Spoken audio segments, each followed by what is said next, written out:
Ok, bah écoute, il est 30. Je propose qu'on y aille tranquillement.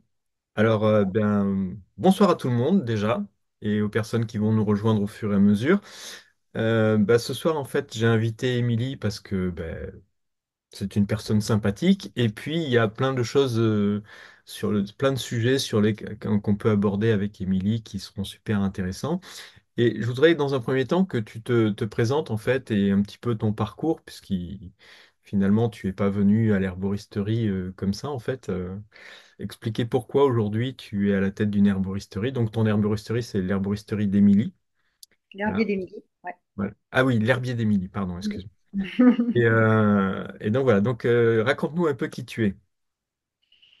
Au départ, moi, je suis préparatrice en pharmacie. J'ai fait ce métier en plus J'ai démarré, j'avais 18 ans en apprentissage et l'herboristerie de mon village Enfin, la pharmacie de mon village ressemblait fortement à une herboristerie. On faisait les préparations à l'ancienne, des mélanges de plantes, de gélules, de crèmes. Donc, j'ai beaucoup aimé ce métier pour ça. Et je savais même pas qu'on pouvait être herboriste à l'époque, mais du coup, voilà, j'ai fait préparatrice. Et après, j'ai fini par changer de pharmacie. J'y suis restée quelques années. Et j'ai découvert que le milieu de la pharmacie n'était plus, voilà, c'était terminé ce temps où on faisait les mélanges. En tout cas, voilà, il y a quelques pharmacies en France qui le font encore, mais il y en a très peu. Et j'ai aimé mon métier, hein, parce que j'y suis restée 18 ans. J'ai fait 18 ans de comptoir et j'ai adoré conseiller les gens au quotidien. Mais je m'y retrouvais plus au niveau de ce qu'on proposait, le tout médicament à tout prix. Et c'est vrai que moi, j'ai toujours été attirée par les plantes. Donc, je me suis formée petit à petit au sein de ma pharmacie. Et arrivé un moment où les petites formations à droite à gauche me suffisaient plus. Donc, je suis rentrée en école d'herboristerie à Underplan. Ça a duré à Montpellier. Ça a duré 3 ans. Et quand je suis sortie de là, j'ai pas pu rester à la pharmacie. Il a fallu que j'ouvre mon herboristerie. C'était la suite logique. Mm. Et voilà, donc j'ai ouvert il y a 3 ans, 2000, 2021, je sais plus, ouais, avril. Et voilà, donc je suis à Figeac maintenant dans le Lot.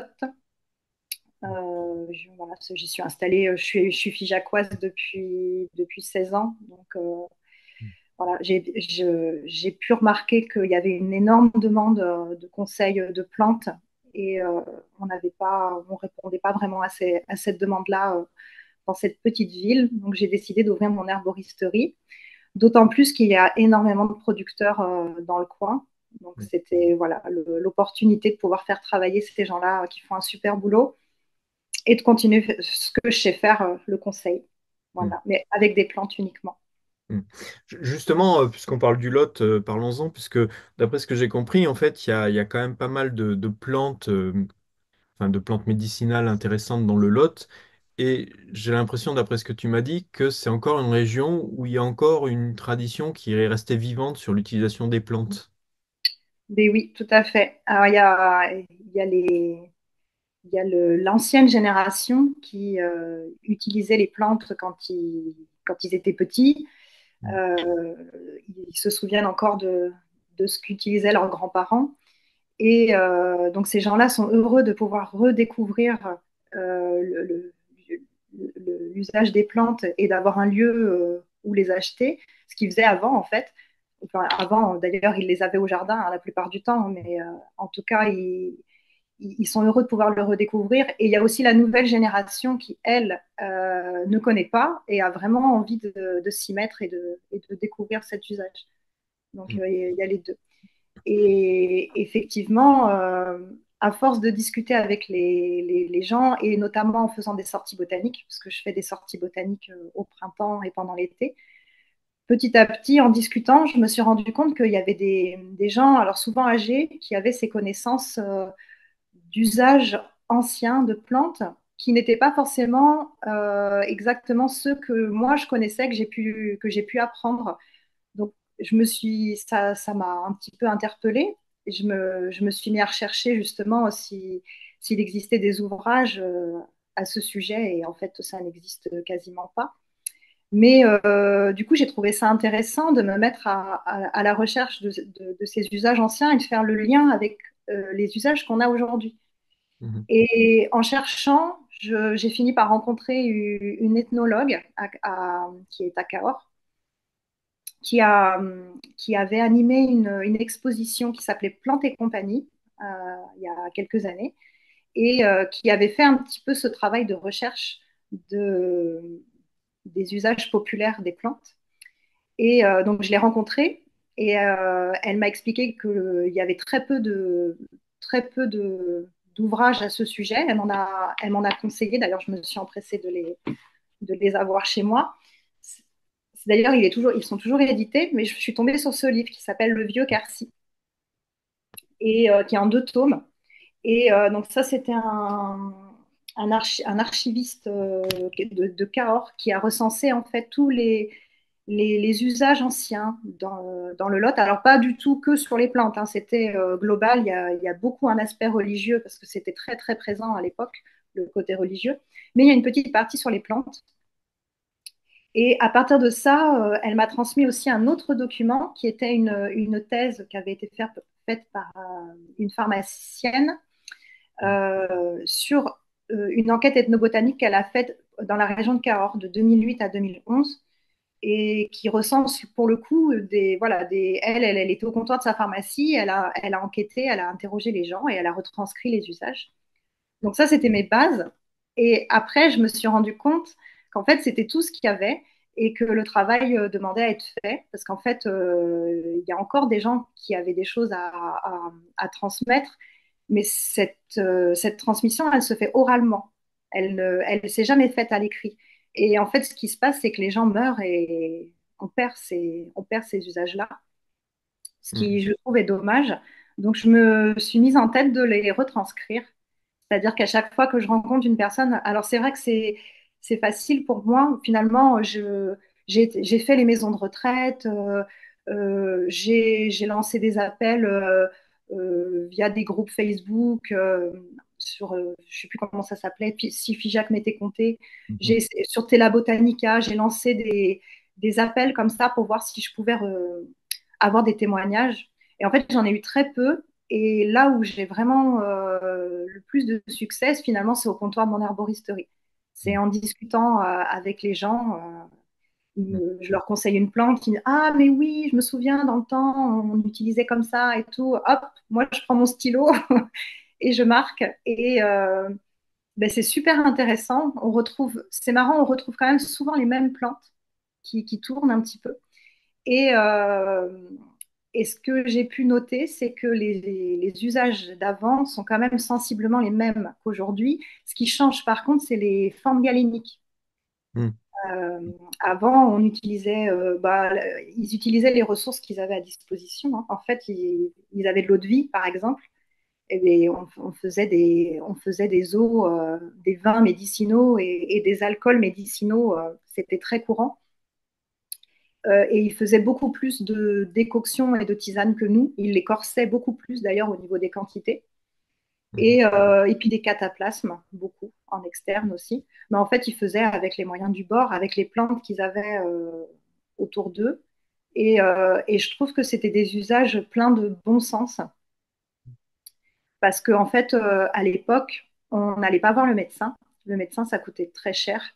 Et on allait d'ailleurs plus facilement voir le vétérinaire pour ces animaux que le médecin pour se soigner.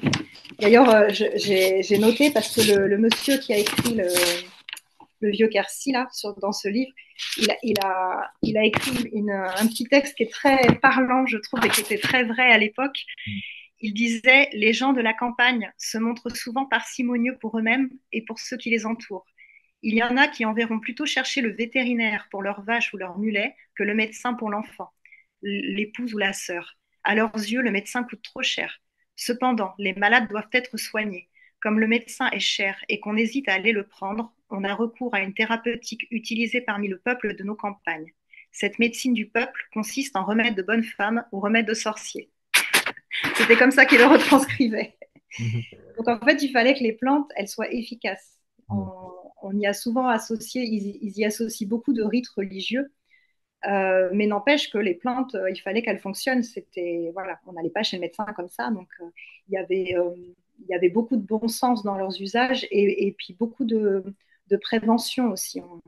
On n'attendait pas que ça aille, que ce soit grave. Il fallait agir Mhm. quotidiennement, en fait. Mhm. Voilà. C'est ça qui m'a interpellé quand tu m'en avais parlé la dernière fois qu'on s'était rencontrés.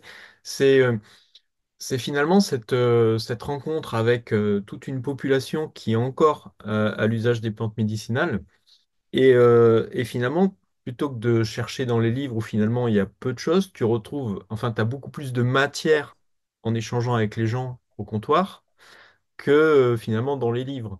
Et quand tu étais dans ta pharmacie, en fait, il y avait pas autant d'échanges que ça, ou qu'est-ce qui fait que dans enfin, dans ton herboristerie, ça devient plus facile? C'est peut-être qu'il y a moins de médicaments autour, peut-être, je sais pas. Oui, ben, en pharmacie, on a de tout. Il y a des gens qui utilisent des plantes, mais globalement, il y a surtout beaucoup de gens qui utilisent des médicaments et qui n'ont pas cette culture-là des plantes. Moi, c'est vrai que ça fait un tri. Les gens qui viennent dans mon herboristerie ils viennent forcément pour les plantes. Donc, et puis ça s'y prête. Moi, je prends beaucoup plus le temps de discuter aujourd'hui que je ne le prenais quand j'étais en pharmacie où il fallait aller vite. Voilà. Là, le lieu s'y prête, je pense. Voilà. Ouais. Et qu'est-ce que tu as, par exemple, tu as dit tout à l'heure que, il y avait des utilisations qui n'étaient pas celles que tu avais apprises. Parmi des utilisations de ces plantes, lesquelles t'ont le plus surprise en fait? Euh, ben, par exemple, ils utilisaient beaucoup les feuilles de noyer. Ils faisaient des décoctions de feuilles de noyer, notamment l'été, et ils buvaient ça toute la journée. Et pour eux, c'était un fortifiant et un dépuratif. Voilà. Ça, moi, c'est un usage que, enfin, je n'utilise pas le noyer dans ce sens-là. Mhm. Donc, ouais, il l'utilisait, bon, il le faisait aussi macérer dans l'eau de vie, il l'utilisait comme digestif dans ce cas-là, plus comme apéritif. Ça, c'est un usage qu'on peut, le vin de noix chez nous dans le Lot, c'est connu pour ça. Mhm. Mais l'usage, voilà, ça, je l'ai retrouvé souvent de décoction dans une marmite de feuilles de noyer et qu'on buvait tout au long de la journée pour se fortifier et pour s'hydrater aussi d'ailleurs, hein, mais voilà, il y a ça, il y a le chien-dent aussi qu'ils Mhm. utilisaient. Alors, c'était la plaie pour eux parce que ils essayaient de s'en débarrasser, mais du coup, ils utilisaient les racines. Mhm. Et nous, moi, je connais son usage comme diurétique. D'ailleurs, il l'utilisait aussi dans ce sens-là, mais il faisait souvent une tisane pour le rhume. Il disait que quand ils étaient malades, quand ils étaient enrhumés, ils se faisaient de la tisane de chien-dent. Ah oui. Bon, alors, est-ce que c'est parce que c'est diurétique, justement, que ça draine et que du coup, ça va aider à éliminer les toxines? Voilà, mais voilà, il y a des usages comme ça un peu drôles. Et il y a aussi une plante alors que pour le coup est pas sauvage, elle était cultivée dans les jardins. Et ça, vous demandez à n'importe quel lotois, n'importe quel, ils auront connaissance de cet usage. C'est le lys blanc, les pétales de lys blanc. Ça, toutes les maisons lotoises avaient ça sur le cantou. Ils faisaient macérer les pétales de lys dans de l'eau de vie Mhm. et ils l'avaient à disposition toute l'année et ils s'en servaient dès qu'ils se faisaient mal pour désinfecter une plaie, dès qu'ils avaient une blessure. Mhm. Ils l'utilisaient sur la peau, voilà, vraiment tout le temps. Et apparemment, encore aujourd'hui, il y en a qui l'utilisent et ça a l'air de très très bien fonctionner. Ce qui est surprenant, c'est que quand on t'en parlait, en fait, on a l'impression que le Lot a vraiment gardé une tradition d'utilisation des plantes médicinales qu'on ne retrouve pas aussi forte dans toutes les régions de France. Alors, il y a des régions où je sais que c'est à peu près similaire, mais c'est vrai que dans le Lot, on dirait que c'est quand même resté bien ancré. Mm. Et comment enfin, tu arriverais à expliquer ça par quelque chose de particulier ou... Ben, déjà, on a une richesse de flore assez incroyable dans le Lot. D'ailleurs, il n'existe pas de flore à proprement parler dans le Lot. Il faudrait réunir plusieurs flores de France pour pouvoir faire celle du Lot. On a vraiment une grande variété et c'est ce qui fait qu'on a des producteurs, je pense. Mhm. Mais après, les Lotois sont très attachés à leurs plantes et arbres emblématiques. Je pense au genévrier, au sureau, au noyer, enfin, voilà, tout. je dis pas, ils en connaissent pas forcément beaucoup des plantes, mais il y a quelques plantes de référence dont tout le monde connaît l'usage, quoi. C'est clair. Et d'ailleurs, alors, c'est Pierre Francom, je crois, qui a relancé la culture de la lavande du Quercy. Oui. Et est-ce qu'elle est devenue, elle a retrouvé une, comment dirais-je, une densité intéressante aujourd'hui ou ça reste toujours très, très confidentiel en fait? Tu sais pas? Moi, en tout cas, j'en ai. Mhm, Et il y a des cultures de lavande du Quercy, notamment à Rocamadour ou sur le Causse. Si, si, il y a des cultures de lavande du Quercy. mhm. Toi, tu parles de la sauvage? Alors, je sais pas, j'ai l'impression que c'est plus, ça a été relancé par la culture en fait. Pas Oui, ça a été forcément. relancé par la culture. Ouais. Mhm, Il reste peu de plants sauvages, mais ça a été beaucoup relancé par la culture. Et si, la lavande du Quercy, elle est renommée, hein. mhm. Enfin, je ne me Ouais. rends pas compte si dans le reste de la France, elle est connue, mais en tout cas, si, si, on a des cultures de. Enfin, la lavande est très présente chez nous, très, très importante d'ailleurs. Et toi, tu la vends sous forme de fleurs et d'huile essentielle ou juste. Oui, bah tout en fait en fleurs séchées, effectivement, pour faire de l'infusion. Je la vends en huile essentielle, en hydrolat. Mhm. Je la vends même en huile de macération. D'accord. Voilà. Ouais, ouais. Et, et globalement, dans ton herboristerie, tu arrives à te fournir quasiment qu'avec des producteurs locaux ou tu vas chercher un peu plus loin? En grande majorité. Après, le local, je l'étends quand même. Alors, je sais que les Lotois me tueront, mais je l'étends à l'Aveyron. Mhm. Mais non, non, après, bah, il y a des plantes qui poussent pas dans le Lot quand même. Donc, je vais chercher un peu plus loin. Mais globalement, j'arrive à me fournir Lot, Aveyron, Cantal. Mhm. On est bien fourni, quoi. Oui, oui. J'ai de la chance pour ça. C'est que il y a beaucoup de producteurs sur une petite zone. Mais par rapport à ce que tu disais, est-ce que les Lotois, finalement, connaissant bien les plantes du Lot, finalement, tu arrives à satisfaire leurs demandes des plantes les plus usuelles qu'ils ont l'habitude, en fait, c'est ça? Et ben, alors c'est une clientèle qui est très demandeuse. Ça, c'est sûr qu'il Mhm. y a la clientèle. Par contre, effectivement, c'est une clientèle très exigeante. Mais oui, je pense que j'arrive il faut bien connaître hein, son sujet parce qu'ils vous attendent au tournant, certains. Ouais. Et Mhm. voilà, bah, ça dépend lesquels, hein. Les nouveaux, parce que le Lot, il y a aussi beaucoup de nouveaux habitants qui viennent pas du tout d'ici. Donc ceux-là, en général, effectivement, ils connaissent pas. Mais ceux qui connaissent, ils sont contents de voir justement que je connais la ginébrette, par exemple, qui est un alcool de genièvre. Ils sont contents de voir que je connais le terme. Ça veut dire, Mhm. ah, elle connaît les usages anciens, elle sait qu'on faisait comme ça. Voilà. Donc on est justement ces sujets à discussion et c'est intéressant parce que enfin, moi j'apprends beaucoup d'eux en fait. C'est Mhm. un échange vraiment. Et non, non, ça se passe bien globalement. Et tu pourrais dire que ta clientèle finalement a une moyenne d'âge assez élevée, c'est-à-dire que c'est des gens qui ont vraiment gardé cette tradition et qui sont contents de te retrouver parce que justement tu peux les fournir en plantes qu'ils avaient l'habitude d'utiliser, ou est-ce que tu sens vraiment que cette transmission, elle arrive jusqu'aux jeunes en fait? Ah, enfin, j'ai surtout beaucoup de jeunes, en fait, enfin, de Ouais. jeunes, la 30, 40 ans. Euh, En fait, j'ai les gens âgés, ils représentent quand même une minorité, Mhm. parce qu'en fait, ça s'était perdu, en fait. Il y en a même certains qui ne voient pas l'intérêt que j'écrive ce qu'ils ont à dire. Parce Mhm. que pour eux, c'est des remèdes de bonne femme, c'est des remèdes de l'ancien temps, mais ils ont connu l'ère du médicament, le passage justement où on a dénigré les plantes Mhm. et on est passé aux médicaments. Donc il y en a certains qui sont contents de le retrouver, mais il y en a, ils veulent pas en entendre parler. C'est oh oui, mais ça c'était avant, ça sert à rien, c'est pas efficace. Enfin, ils ont voilà. Et donc je j'ai pas tant de personnes âgées que ça en fait. Mhm. C'est amusant ce que tu dis effectivement parce que je pense que c'est de toute façon un truc qui perdure, c'est-à-dire qu'il y a les gens qui restent convaincus qu'il y a une utilisation pertinente à avoir des plantes médicinales locales et puis d'autres finalement qui rejettent ça peut-être parce que c'est trop compliqué à utiliser ou que c'est moins pratique qu'un cachet qu'on Bon, avale. après, ça a été dans leur éducation, hein. On leur a bien rentré dans le crâne que ça servait à rien, c'était des trucs de paysans. Et Et alors, ouais, quelles sont tes plantes lotoises chouchou entre guillemets entre... Moi, Ouais. dans mon usage personnel, Oui, que tu aimes bien conseiller et qui sont relativement polyvalentes ou intéressantes à utiliser. par exemple, là, sur la saison, j'aime beaucoup conseiller le sureau, les fleurs de sureau, parce que c'est antiviral, elle est antivirale, elle fait baisser la fièvre, elle agit sur la toux. Enfin, vraiment pour les pathologies hivernales, style état grippal, elle est vraiment très très bien.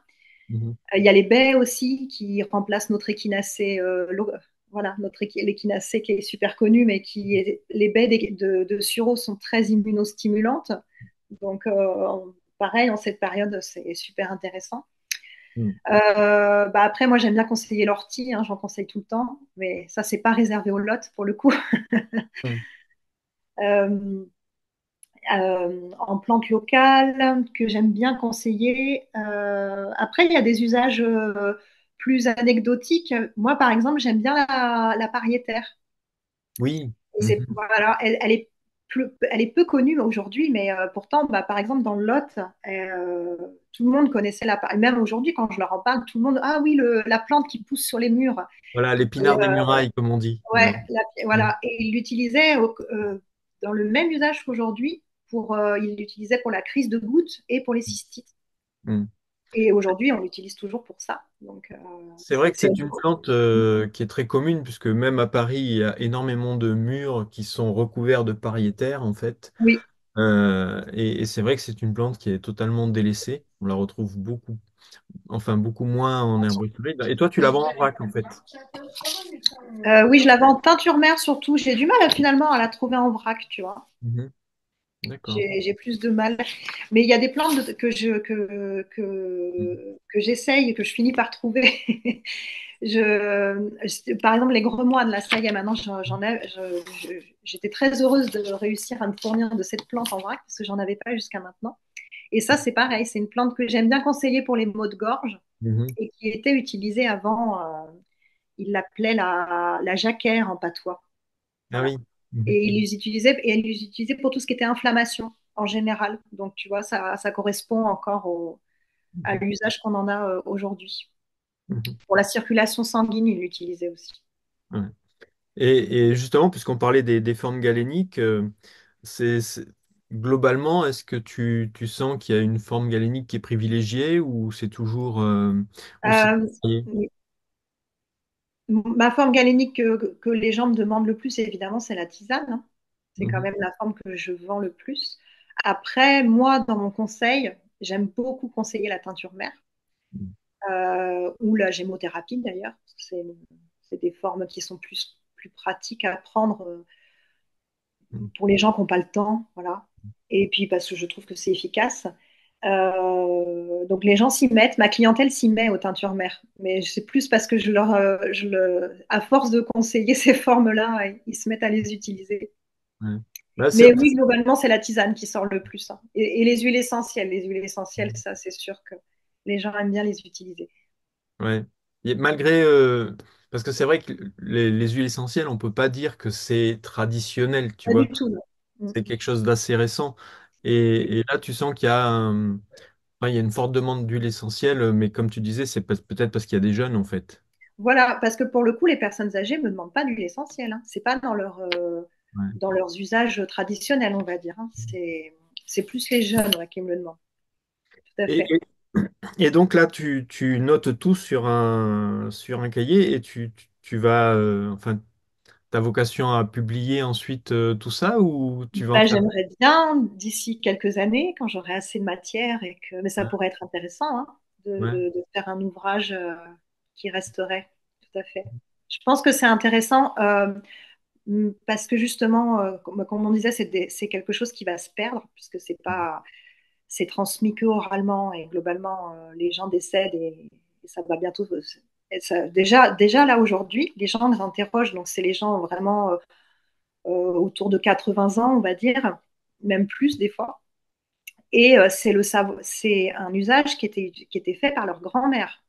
Mhm. C'était d'ailleurs à l'époque, c'était les grands-mères qui transmettaient à leurs petites filles, parce que les parents étaient au champ, c'était que des paysans, hein. Donc Mhm.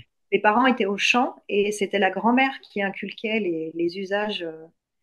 mm, les usages médicinaux aux petites filles. Globalement, c'était les femmes qui détenaient ce savoir. Les hommes savaient un petit peu, hein, quand même, hein, mais c'était surtout les femmes qui détenaient ça. Et donc, en fait, les gens que j'interroge, bah, c'est des femmes. Elles essayent de se remémorer ce que leur grand-mère leur a inculqué.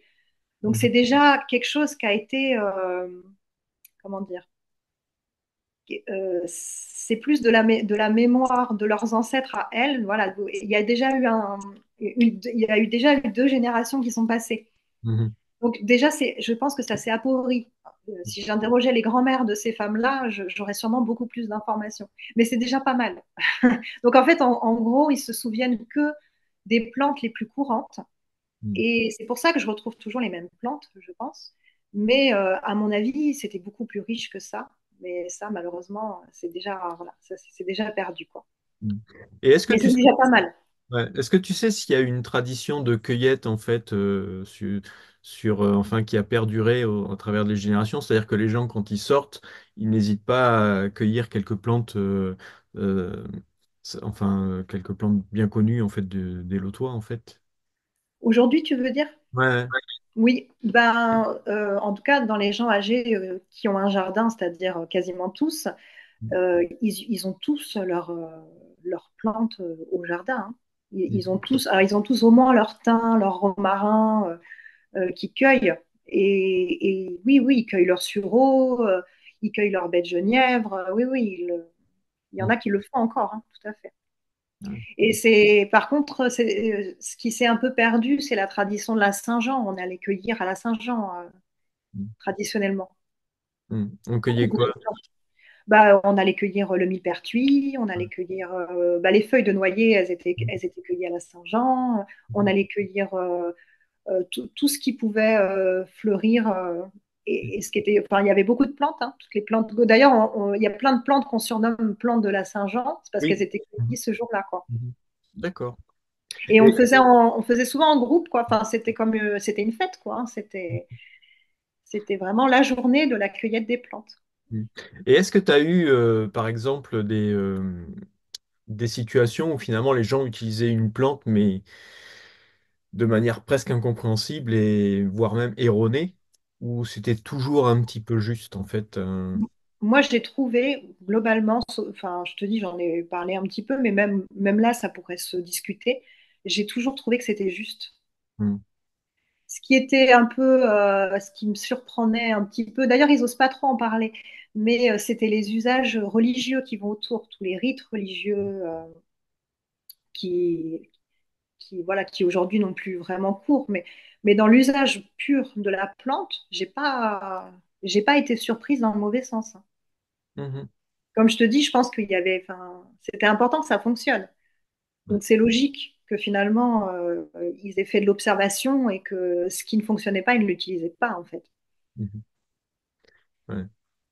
Ouais, c'est quand même super intéressant d'avoir vraiment ce retour des anciens parce que j'ai vraiment l'impression que c'est quelque chose qu'on n'a pas ailleurs. Tu vois, moi par exemple, bon, je suis à Paris, c'est pas forcément le meilleur endroit, Oui, euh, Euh, mais, euh, je pense qu'il y mais a des régions, en Bretagne par exemple, mhm, ils ont un usage aussi très ancien des plantes. mhm. Je ne Mais sais c'est vrai que c'est super de pouvoir récolter tous ces témoignages. Et ça serait sympa, effectivement, si après ça pouvait déboucher sur une publication. Ouais, ouais, c'est chouette. Et puis en plus, quand on fait, alors j'ai essayé de me renseigner comment on fait une enquête ethnobotanique parce que je ne suis pas ethnobotaniste. Mm, Mais globalement, ce que j'ai compris, c'est qu'il fallait pas déformer les propos, donc il faut retranscrire tel quel. Et mm, c'est drôle de voir des fois la tournure des phrases des gens. Enfin voilà, on sourit en fait quand on lit ça. mm. Ouais, je pense qu'il faudra en faire quelque chose qui serait. Bah, de toute façon, ça n'a pas vocation à rester chez moi, hein. Il n'y a aucun intérêt, hein. Le but, c'est que ça puisse être transmis. Mhm. De toute façon, c'est un petit peu ce qu'on retrouve quand on lit des livres anciens sur les plantes. La façon dont ils en parlent est vraiment très particulière, en fait. On Oui. sent pas du tout, ils en parlent pas du tout comme aujourd'hui on pourrait lire un livre sur les plantes, en fait. Ah oui, C'est- oui, oui, tout à fait. Ouais. Bah, c'est l'usage populaire. Voilà, c'est vraiment. C'est pas l'usage. Enfin, c'est pas justement ce que tu retrouves dans des livres de écrit par des médecins, quoi. C'est vraiment, tu vois que c'était du quotidien, quoi. C'était, il fallait que ça soit utile il fallait que ça fonctionne tout de suite. Donc oui, c'est vraiment drôle. Et puis après, moi, du coup, même dans mon conseil, je vais me mettre à en prendre compte parce que c'est des témoignages, en fait. Les gens, quand ils me racontent, ils me disent, oui, moi, j'ai utilisé ça, et puis ça a marché, et puis ma voisine aussi, elle l'utilisait. Enfin, voilà. Du coup, on ne peut que avoir envie de faire la même chose. Mhm. Et est-ce que tu as appris des noms vernaculaires que tu connaissais pas? Euh, Bah, c'est souvent en patois, quoi. Ouais. Donc, moi qui ne parle pas occitan, Mhm. c'est ouais, des noms. Mais je te dis, je les apprends même pas par cœur parce que moi, je suis pas lautoise de souche, donc je les ai marqués. Je sais pas, les Gremoines, ils appellent ça le raspoli. Le quoi? Pardon? Je sais pas, c'est un micro qui Ah a oui. dû s'ouvrir là. Ouais. Les Gremoines, je vois qu'à Pradine, ils l'appelaient le raspolingo. Raspolingo. C'était, je sais plus comment ils m'ont dit, mais enfin, c'est des termes en patois, quoi. Mhm. Voilà. Et c'est marrant parce qu'il y a c'est des termes différents selon les localités dans le Lot. Bah, Mhm. à Figeac, on va pas forcément l'avoir appelé de la même manière qu'à Cahors. Ouais, Donc, c'est ça, c'est d'ailleurs une vraie problématique en fait des noms vernaculaires, c'est qu'ils sont oui. très changeants suivant la région et on voit même que même dans une région, il peut y avoir plusieurs noms. Et comment tu as pu t'assurer si ça a été nécessaire que derrière le nom patois, vous parlez bien de la même plante en fait? Ben, c'est pas évident parce que est-ce que c'est bien la même espèce? Ça, Mhm. c'est super difficile à. Même eux, ils sont pas sûrs, tu vois, comme je te dis, hein, c'est l'usage qu'avait leur grand-mère. Donc, Mhm. même eux, ils sont pas sûrs de pouvoir. Bah, il y en a qui me le montrent, qui me le montrent. C'est ça, là, c'est cette plante-là, voilà. Est-ce que, il peut y avoir il y a pu avoir des confusions ou des erreurs, hein, c'est possible, hein. Oui, bah de toute façon, il y a beaucoup d'erreurs qui viennent d'une mauvaise interprétation des noms vernaculaires, puisque effectivement, suivant les endroits, ça peut changer. Et donc mais est-ce que tu sais si justement, quand ils les utilisaient par la cueillette ou ils allaient les acheter en herboristerie en fait? Alors non, voilà. En fait, les achats en herboristerie, c'était dans les grandes villes. Hmm. Les arboristeries, en fait, elles n'existaient pas à la campagne. À Mhm. la campagne, les gens, ils utilisaient leurs plantes. S'il y a des herboristeries, c'est justement parce que, bah, à Paris, par exemple, les gens ne pouvaient plus se fournir en plantes ils étaient en ville. Donc, ils allaient en acheter en herboristerie. C'est pour Mhm. ça qu'il y a eu l'utilité des herboristeries. Sinon, à la campagne, tout le monde avait ses plantes avec soi, hein. D'accord. Et c'est Et pour tout ça le qu'on monde avait la connaissance, surtout. voilà. C'est pour ça qu'on n'appelait pas le médecin, puisque finalement, on sortait cueillir les plantes et puis voilà. C'est ça. Ben, quand on allait voir le médecin, c'est que Ouais. c'était déjà pas terrible, hein. Et Mais oui, oui. est-ce qu'il y avait cette tradition d'anticiper et de faire des cueillettes, puis faire sécher chez soi pour garder ensuite dans des bocaux? Oui, oui, oui, oui, il faisait sécher. Ben, c'est pour ça, les cueillettes de la Saint-Jean, le jour de la Saint-Jean, c'est voilà, ils cueillaient, bah, ils pouvaient l'utiliser frais quand c'était la saison, mais globalement, ils cueillaient, ils faisaient sécher. Souvent, ils faisaient sécher en bouquet. Mhm. Qu'ils accrochaient et ça leur permettait d'avoir les plantes toute l'année. Ou alors ils mettaient à macérer dans l'eau de vie, ce qui leur permettait de conserver leurs plantes et de pouvoir l'utiliser toute l'année. Si, si, ça se faisait beaucoup, ça. D'accord. Et justement, tout à l'heure, tu parlais du millepertuis. Il l'utilisait vraiment pour ses propriétés antidépressives ou... Non, pas du tout. Ils ne connaissaient pas du tout les propriétés antidépressives. Le millepertuis, ils l'utilisaient en, en huile, enfin, ils le faisaient macérer dans l'huile et ils l'utilisaient pour tout ce qui était euh, brûlure, enfin D'accord. voilà. Ouais. Donc plus dans l'huile végétale. Et il y avait pas, il y avait quand même la connaissance de la contre-indication, enfin photosensibilisante ou pas? Ou il Eh bien, ils n'en l'utilisait. parlaient pas. Moi, c'est pas ressorti dans les témoignages que j'avais.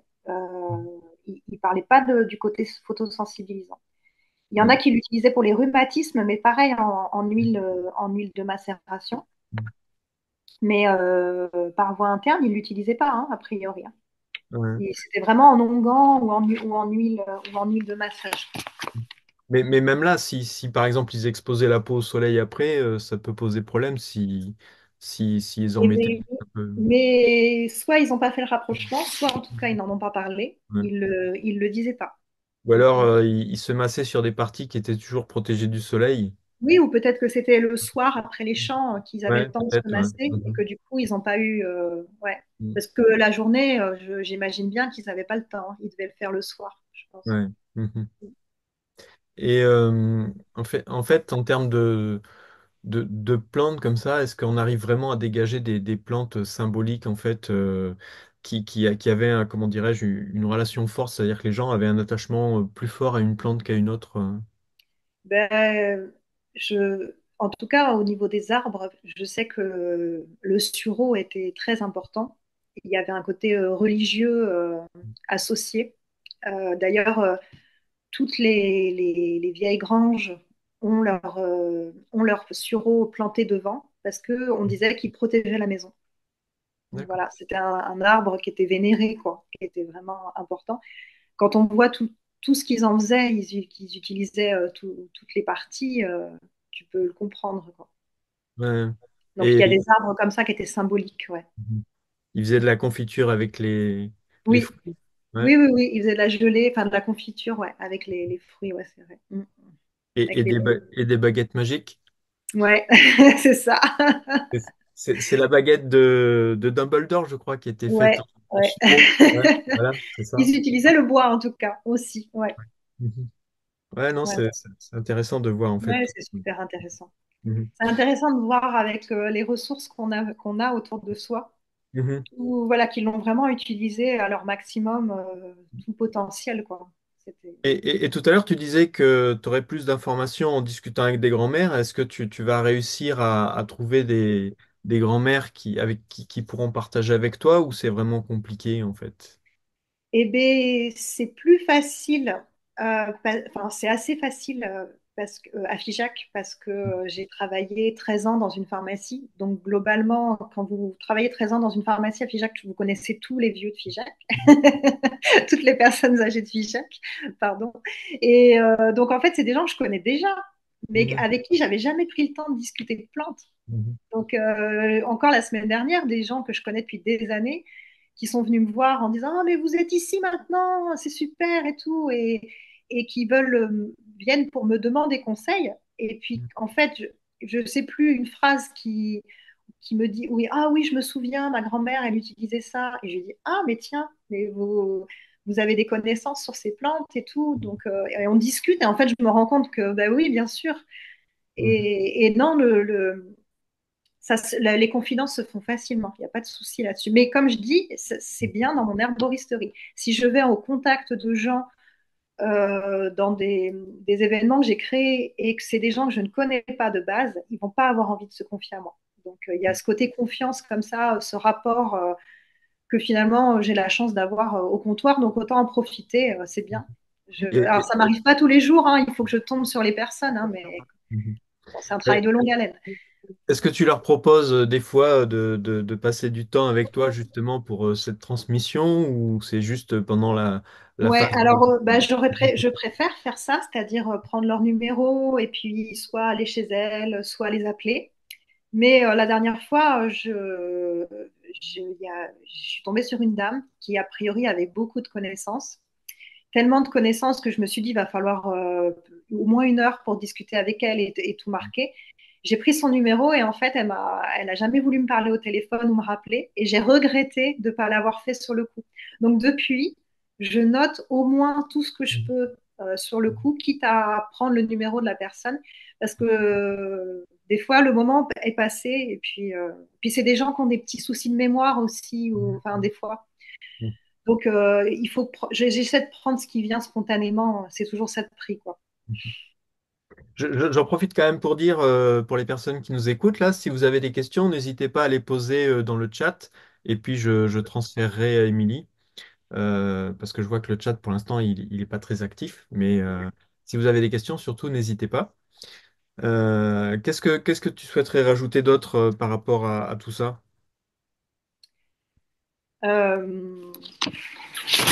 Ouais, c'était, voilà, c'est... Je pense que ça devrait être fait ailleurs en France. Je trouve que, enfin, alors peut-être que comme tu dis, c'est parce que le Lot est particulier et que tous les départements n'ont pas ce savoir ancien, mais je pense quand même que si globalement il doit y avoir d'autres régions. Et je trouve qu'on parle beaucoup d'ethnobotanique au travers le monde. Souvent, quand on parle d'enquête ethnobotanique, on pense à des pays en Afrique ou ailleurs. Et je trouve que c'est bien, mais on devrait d'abord commencer par faire le travail en France. Il y a beaucoup de choses Ouais, je encore. suis entièrement d'accord. Ouais, ouais. Et c'est pas fait, en fait, très peu. Et je trouve ça dommage. Parce qu'en Mm. fait, on avait une pharmacopée, on avait une médecine traditionnelle. C'est juste qu'on l'a perdue Mhm. parce qu'on l'a pas écrit, parce que les médicaments sont passés par là et on nous a fait rentrer dans la tête que c'était pas pertinent. Donc on a oublié, mais ça veut, voilà, c'est pas, on l'a oublié, mais ça existait. Donc je trouve que tant qu'il n'est pas encore trop tard, et il est déjà presque trop tard, mais ce serait intéressant de marquer tout ça et peut-être de faire les liens entre les départements, voir. Je suis sûre qu'il doit y avoir des usages qui se recoupent. Mhm. Et voilà. Et c'est Ouais, un travail qui est pas assez présent, je trouve, ouais. en France. Ça n'a pas Mhm. été assez fait.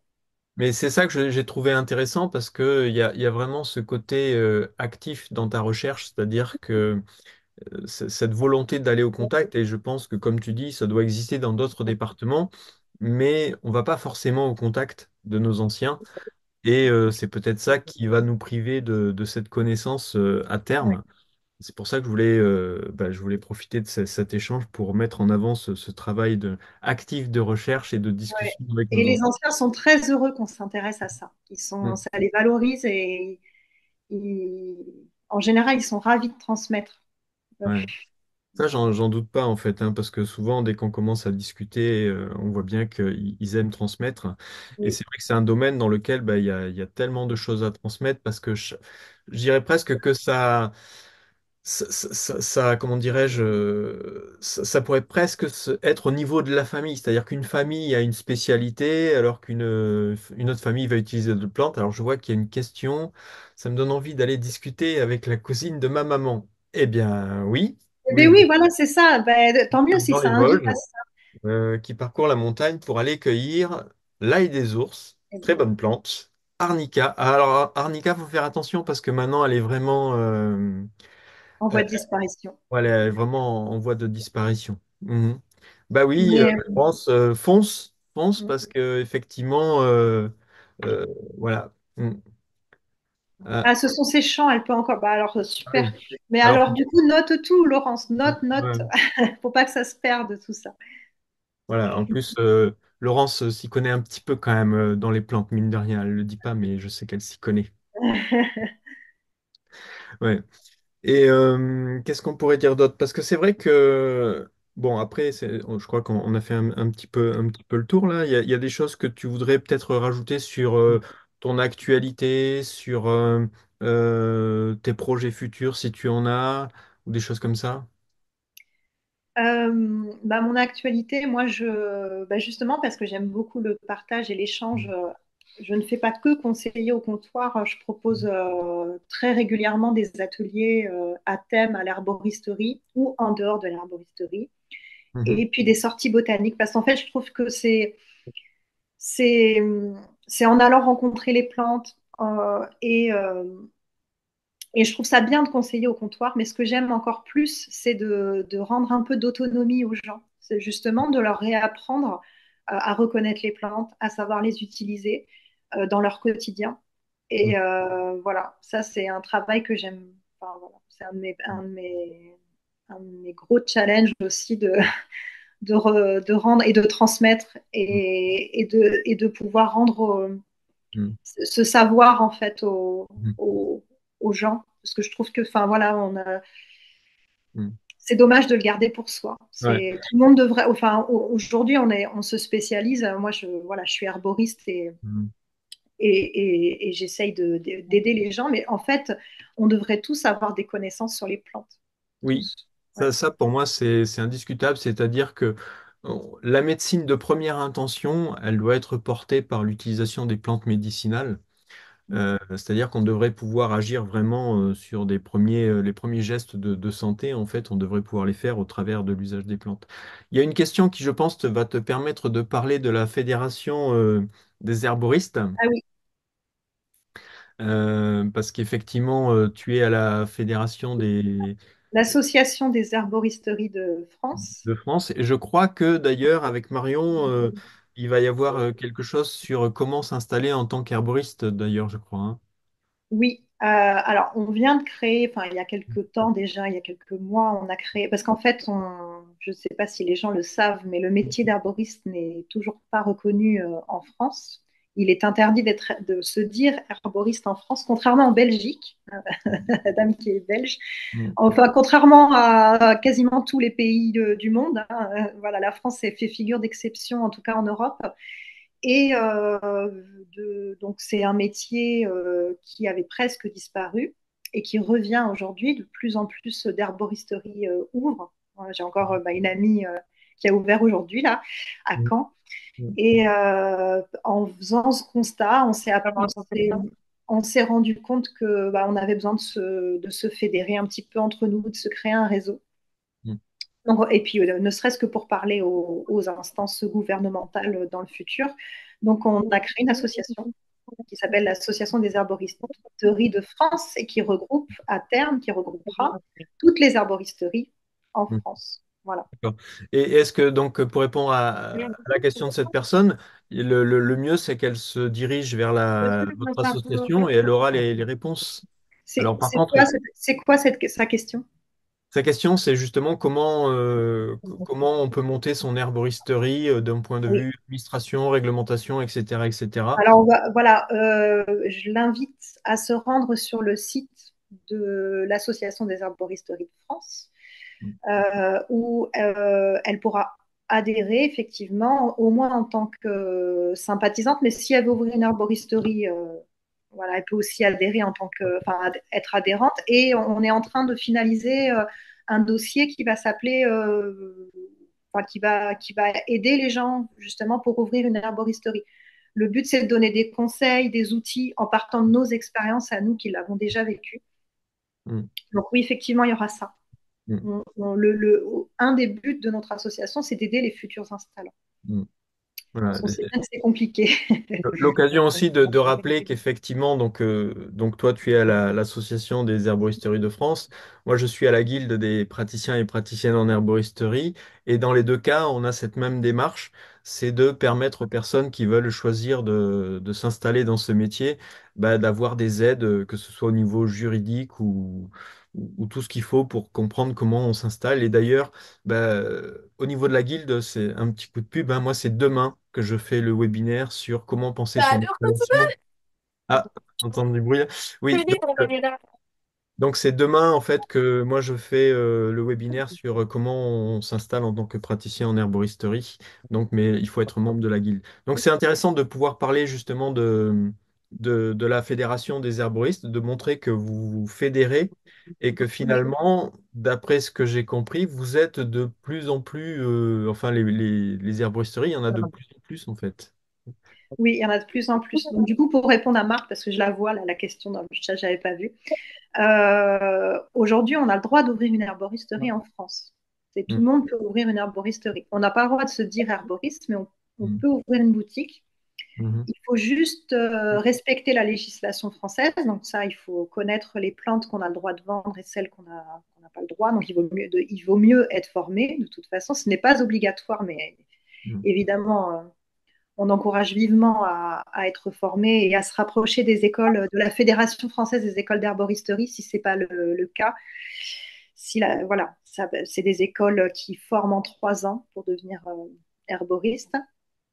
Et après, voilà, il y a des législations à connaître. Globalement, on n'a pas le droit d'utiliser de termes médicaux, on n'a pas le droit de faire de diagnostic, donc on doit rester dans un conseil de bien-être. On n'a pas le droit de faire d'ordonnance, donc on n'écrit pas. Voilà, mm, il faut faire attention à ce qu'on dit, comme on le dit. Et voilà, et il y a une liste de plantes qu'on peut vendre. Voilà. mm. Donc après, en respectant ça, même si c'est très contraignant, on s'en sort. Voilà. On aimerait bien que ça évolue dans le bon sens, mais on arrive quand même à travailler. Ouais. Alors attends, je désactive tous les micros pour être sûr parce qu'il y a quelques bruits parasites Ouais. et je réouvre le tien juste après.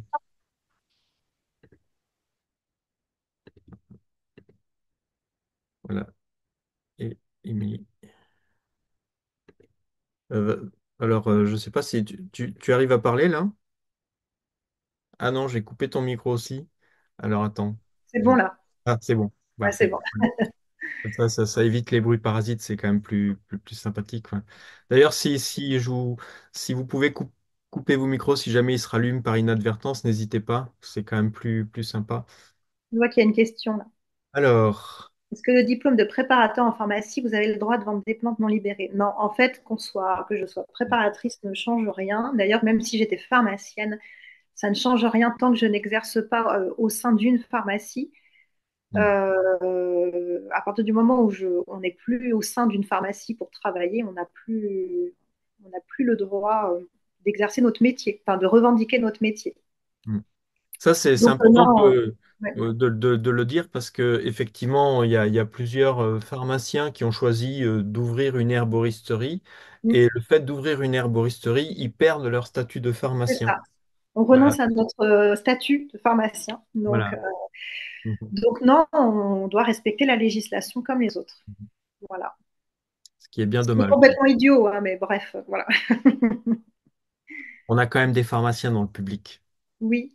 Non, Ouais. mais je dis justement, c'est dommage pourquoi un pharmacien en dehors d'une pharmacie serait plus dangereux à conseiller des plantes qu'au Ouais, sein de non, sa non, mais pharmacie.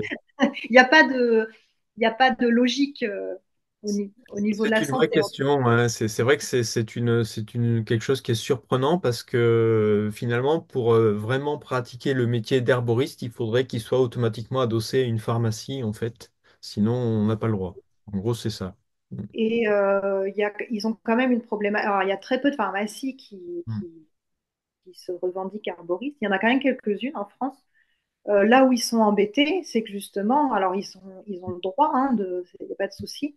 Par contre, leur législation fait qu'ils ne peuvent pas travailler avec les petits producteurs. Parce qu'on leur demande de respecter la pharmacopée et on demande du coup forcément des bulletins d'analyse Mm.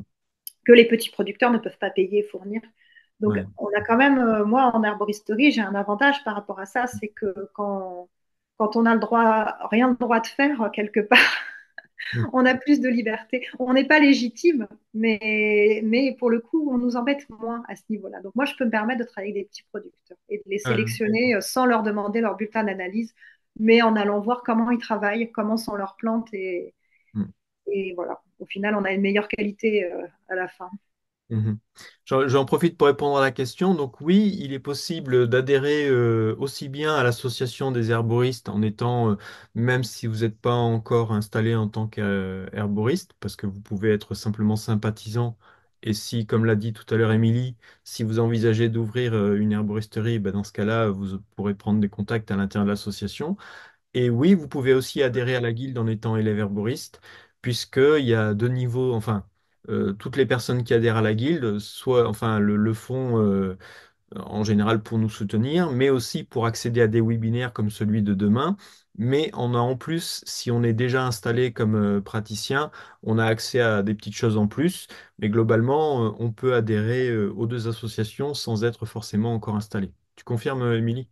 Pour Oui, oui. la... Alors effectivement, pour être adhérent, membre adhérent actif, il faut avoir une arboristerie ou être en projet de créer une arboristerie, mais on peut être sympathisant, Mhm. tout à fait. Mm. Voilà. Donc, bah, de toute façon, je pense que si on cherche sur Google Association française des herboristes, on trouve facilement, hein, c'est ça. Hein. Association des arboristes, c'est assoherbofrance.fr. Mhm. Mais D'accord. vous tapez Association des arboristeries de France, oui, on tombe dessus, effectivement. Et pour la guilde, c'est Guilde française des praticiens en herboristerie et vous trouvez aussi effectivement la page de l'association. Mhm. Eh bien, on a atteint l'heure là, bientôt là. Hein. Et c'est déjà pas si mal. Est-ce qu'il y a d'autres questions dans le public ou on va commencer à conclure doucement? Bon. En tous les cas, c'était vraiment super cet échange parce que c'est vrai que c'est bien de remettre en avant ces savoirs qui, bah, en fait, disons-le tel quel, hein, parce que c'est vrai qu'on va perdre beaucoup de choses en fait quand ces personnes-là vont nous quitter. Et c'est vraiment très bien de ta part de pouvoir faire ce Mais je travail. trouvais ça intéressant de parler de ça ce soir parce que les usages qu'on trouve dans les livres ou que toi et moi, enfin voilà, Oui. on les connaît et d'autres que moi peuvent en parler. Mhm. Mais voilà, c'était ça, c'est un autre éclairage, une autre approche. Ouais. Mhm. Et c'est ça que je trouve vraiment super parce que c'est vraiment une démarche proactive de continuer à faire vivre ces traditions et ça, c'est vraiment génial en fait. Donc, bah, s'il n'y a plus de questions, bah, je pense qu'on va tranquillement libérer tout le monde. En tous les cas, vraiment un très grand merci à toi. C'était vraiment chouette. Ben, merci à toi aussi de m'avoir invité. Voilà. Et Merci à puis, tout le monde, pour les ouais. participants. Donc normalement, le replay sera sur YouTube. Donc je masquerai les noms pour qu'il n'y ait pas de problème de confidentialité. Et évidemment, le chat ne sera pas visible, hein. Il y aura juste la tête d'Émilie et la mienne qu'on verra sur la vidéo YouTube. Donc il n'y aura pas de problème. Et vraiment un grand merci donc à toutes les personnes qui nous ont suivis. Un grand merci à toi, Émilie, pour ce partage. Et puis, eh ben, de toute façon, on va continuer. Enfin, je reprends tout doucement les webinaires parce qu'il y a toujours des choses intéressantes à discuter avec les gens comme toi qui ont vraiment des petites activités qui sont vraiment particulières et intéressantes. Donc, encore doublement merci. Et puis, Merci Georgie. si tu veux rajouter un petit mot de fin. Ben non, merci à tous. Et ben, si vous passez par le Lot, n'hésitez pas à venir me voir à Figeac, ce sera avec grand plaisir. Voilà. Alors, donc, on rappelle, Figeac, c'est quel département? Donc, c'est le département Et le du Lot, Et donc, bah, dans Figeac, on te trouve facilement. Tu veux donner moi je suis l'adresse? en plein centre. Ben, tu peux, oui, je suis au 14 rue d'Aujoux. Voilà, Et ben, après, si les gens veulent voir, j'ai un site internet. Hein. Ils tapent d'accord. www, enfin, l'herbier d'Émilie, tout Voilà, attaché, l'herbier .fr. d'Émilie. Voilà, Mm. d'accord. L'herbier d'Émilie. Puis tu as aussi des réseaux sociaux. Oh, bah oui, je suis sur tous les réseaux. Enfin, Tu as Instagram. j'ai Insta, Facebook et LinkedIn. On dit LinkedIn. Ouais, à la française, on dit LinkedIn. Ouais. Voilà. Ouais, parfait. Donc voilà, donc si vous voulez suivre Émilie, n'hésitez pas parce qu'il y a des partages intéressants. Et donc voilà, donc on vous souhaite à toutes et tous une très bonne soirée. Encore merci à toi, Émilie. Et puis, on vous dit à Merci très beaucoup. bientôt pour des prochains webinaires. Bonne soirée à tout le monde. Bonne soirée. Au revoir. Au revoir.